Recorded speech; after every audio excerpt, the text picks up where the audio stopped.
اللہ کے نام سے شروع جو بہت مہربان رحمت والا ہے۔ ایک روز ایک مزدور سارے دن کی ناکامی پر گھر واپس جا رہا تھا۔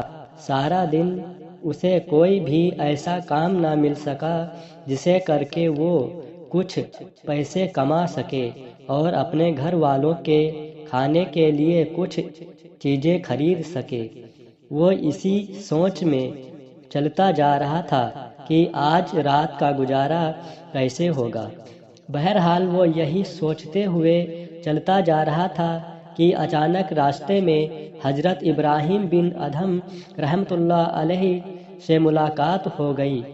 اس مزدور نے حضرت کو دیکھ کر فرمایا کہ حضرت آپ کتنے خوشحال اور مطمئن ہیں، کوئی پریشانی نہیں، کوئی دکھ نہیں، اور ایک میں ہوں کہ ہر روز مصائب اور پریشانی میں مبتلا رہتا ہوں۔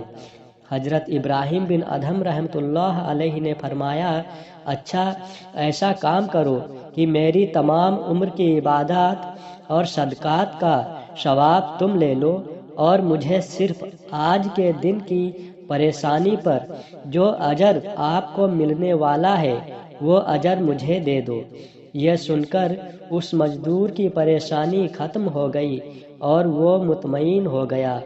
کاش ہمیں معلوم ہو جائے کہ اللہ تبارک تعالیٰ نے ہمیں دنیا میں پریشانی و مشقت اٹھانے پر کتنا بڑا اجر دیا ہے تو ہم ہر حال میں اللہ تبارک و تعالیٰ کے شکر ادا کرنے والے ہو جائیں۔ اللہ تبارک و تعالیٰ کی بارگاہ میں دعا ہے، یا رب العالمین تمام پریشان حال لوگوں کی پریشانیوں کو دور فرما اور تمام بے روزگار لوگوں کے لیے رزق حلال کی صورت پیدا فرما، آمین یا رب العالمین۔